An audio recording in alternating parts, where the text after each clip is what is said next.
This is a Dyson DC02 Absolute Plus from, and I can tell this from the ratings plate, the 15th of December 1997. And the owner likes her Dyson DC02 Absolute Plus a lot, apart from the fact that a couple of days ago its motor flew in the tail. So today's video is in theory quite simple. I have a spare, very good DC02 motor. We're going to get that into here and try and get this old girl running well again.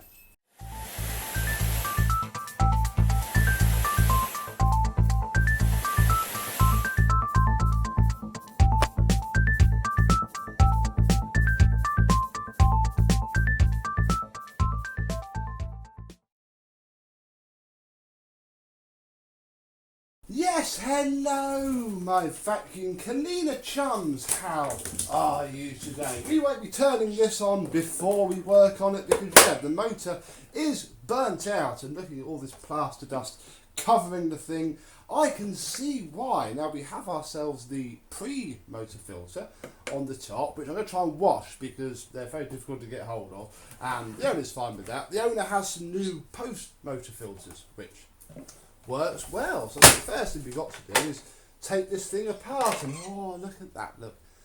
All three tools. Yes, Phoenix. Sharp. Including a crevice tool, look, which isn't terribly worn or used at all. Very nice indeed. All that's got to come off, as has this tool door to make things a lot easier. Then we can open this and take off the entire top part of the machine. Phoenix, man, what is your problem?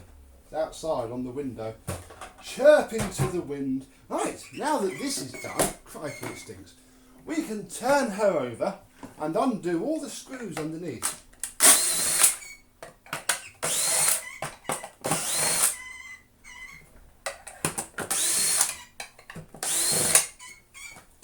Then you've got to pull the wheels aside a little bit as you go. The bend is there. There we go. Look. The whole thing opens up and the plug will go through this bit one way. Come on, I know you go through. In fact, do we even need to care? Perhaps I should get over there. Oh look. Ah. Ooh, actually, this cord wheel seems not bad, even though I've just ripped it straight out where it needs to go. Oh, bother. That's good to see though. Look, the cord. Oh no, it doesn't really. Yeah. Oh dear. Never mind. What we want is here. So, oh look, there's a big hole in the sound deadening, look, where it went through. That's interesting. Whoops a daisy. Right, I need to take a photo of the wiring and where it goes so we can plug it in, and I'll get this motor out and we'll have a look at the damage. We lift off this motor bracket. We can then take off the very dead sound deadening, and oh yeah, she's cooked herself all right, folks. In there, look, is the sign of a damaged armature indeed. There it is, look, there's your damage. Right there, look, the whole thing's just blown, and I don't know if it's due to age or what, but either way, that motor is toast. Yeah, this is the hole it blew when it went through the thing. That is toast as well. And we're left with our Dyson DC02, which still stinks. This is the problem. Everything's covered in black, which is awful really. So I think what I am going to do now is pause this video. I'm going to wash this all up for the lady because it's just going to be, it's not a difficult job to do, it's just going to make the whole thing better, because as soon as I change the motor it's still going to absolutely stink. So I'm going to put this through the wash, and then we'll come back when it's all clean and tidy and we'll put the motor in. It's stuff like this, look, that we could get off very easily. Ooh, I just rubbed that in. Worse, look.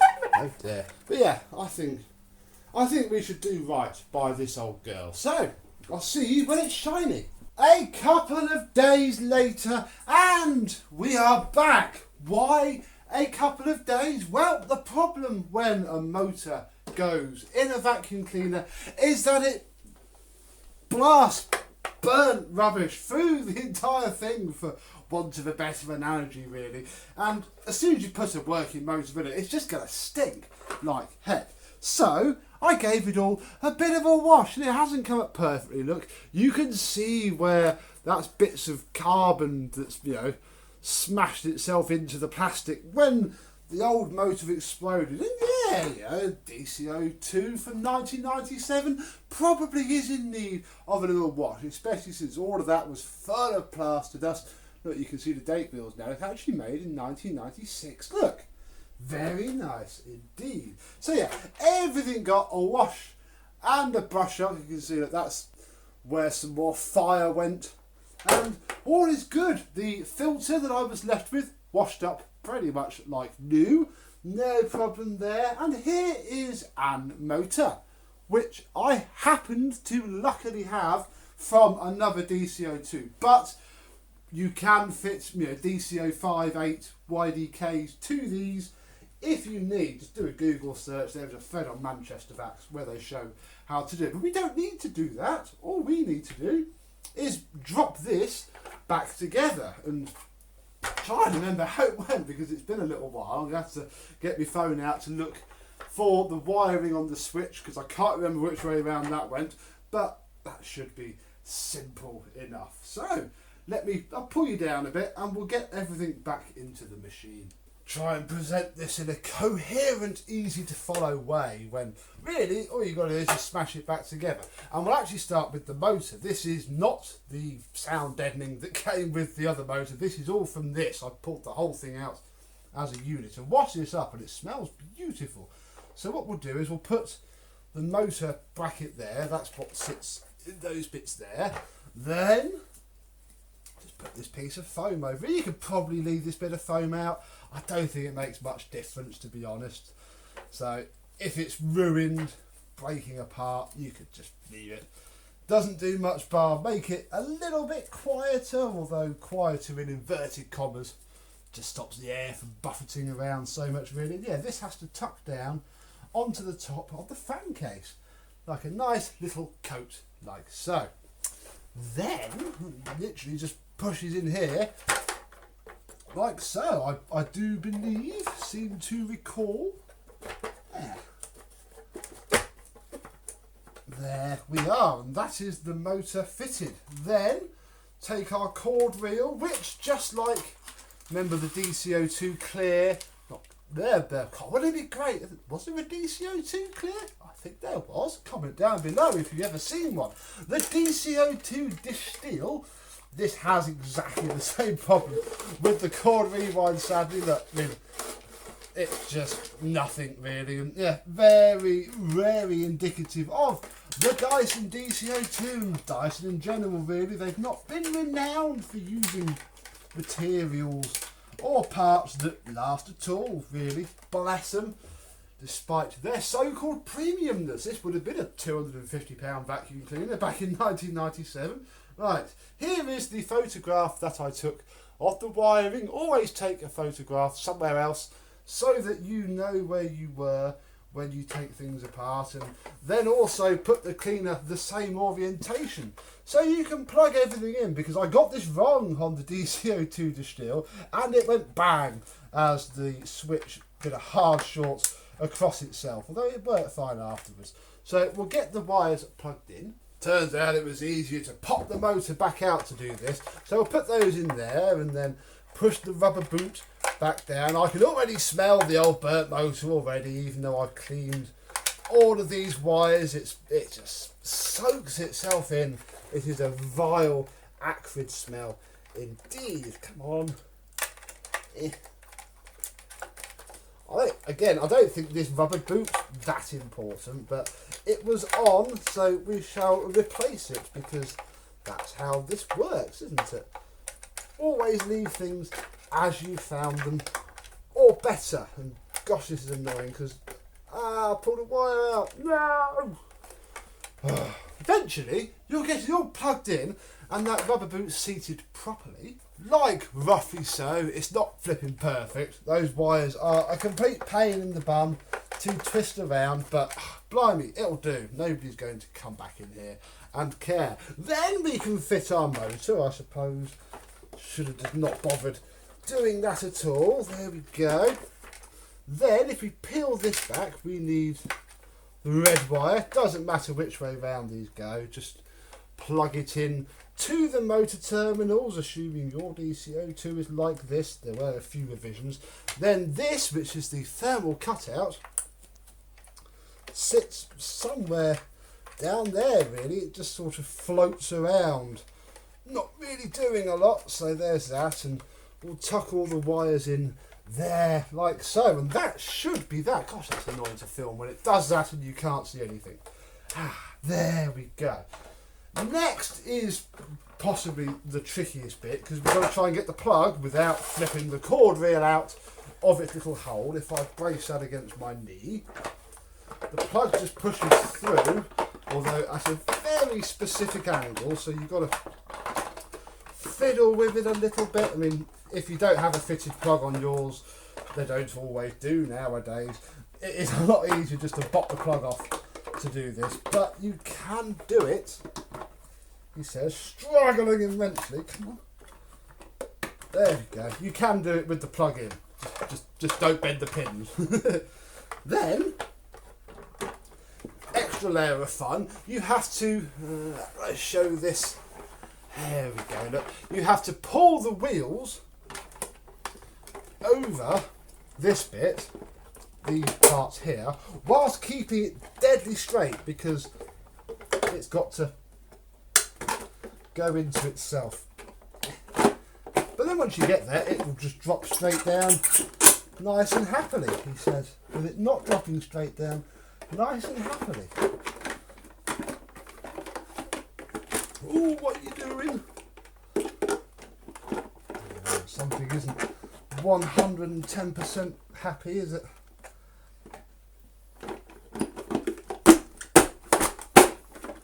What are you getting caught on? So then you've got to take it off very carefully and work out what you've done. Why are you not? I think it's these wires. I'll tuck those a bit further down there. That's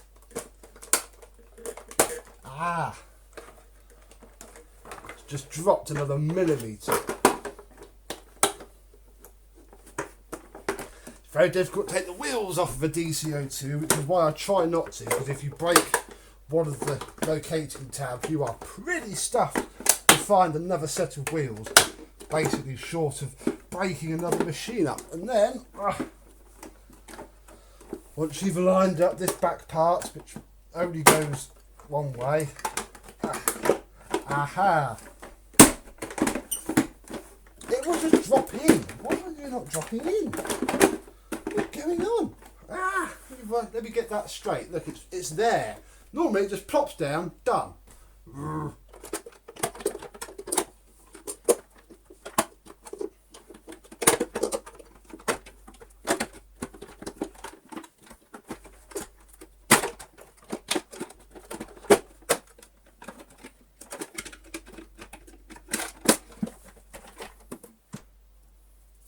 What helps significantly is to have the cord reel the right way round. That was all that was. I just have to flip the cable reel so that it all slots into place. Then we can bang the screws back in. There's only 5 of them. Done 3 now. 3, 4, and then 5. Chuck them in on a low torque. You don't need very much at all. Then we best test it just to make sure that it does all work.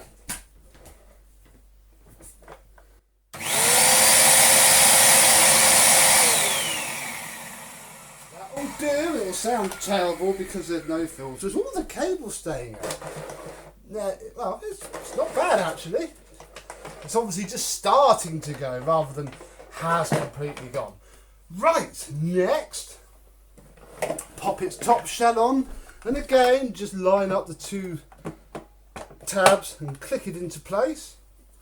Like so. We'll pop this top filter seal back in. This is what seals the bin down. Obviously not terribly effective at filtering these. I certainly wouldn't get one if you're allergic to anything at all, But if you're not, they're all right. There we go. And then, well, we'll put, where should we put this? Let's put this back in here, because it was the pre-motor filter. And the lady was a little bit iffy about all that. She wasn't quite sure whether she had to buy the special filters. And of course, you can't find filters for these. So, no chance. Then we've got the bin, which again, I gave a wash out. These pop out, and the rubber seals behind these are terrible for getting gacked up and gunked up. Then we can pop our tools back in. Very nice original tools. And then where did I put the back part? Aha. Here it is. This can then go on the outside. A little bit fiddly trying to get it past those wheels, but again, you don't want to try and take them off unless you're being particularly brave. And there we go. We can find the hose, plug it in. Didn't bother washing the hose, I wasn't going that much on it. And our little Dyson. Well, it's not even our little Dyson. The customer's DC02, crikey, that feels weird to say in this day and age, is now fighting fit and ready to go for another couple of years. Indeed, although I'll tell them to lay off using it for DIY because they don't like it, even though it is the HEPA one. It's even worse because it had the charcoal filter in the back of it, which was ruined. So there we go. Hopefully this will help somebody, possibly. One of you will need to watch this to actually put a new motor in your DC02, and I say fantastic. Hopefully it went well for you. Comment down below if it didn't, and I shall see if I can give you any hints and tips. It's not even that faded. It's worse on this side than the other side, but I've seen them a lot worse. It's a pretty nice machine. I remember these being brand shiny new and expensive, and now look, they're trashed. I'm amazed the lady wants to pay me to put the motor in at all, but she has, and here we go. So thank you very much for watching. I hope you've enjoyed, and I will see you soon. Bye bye.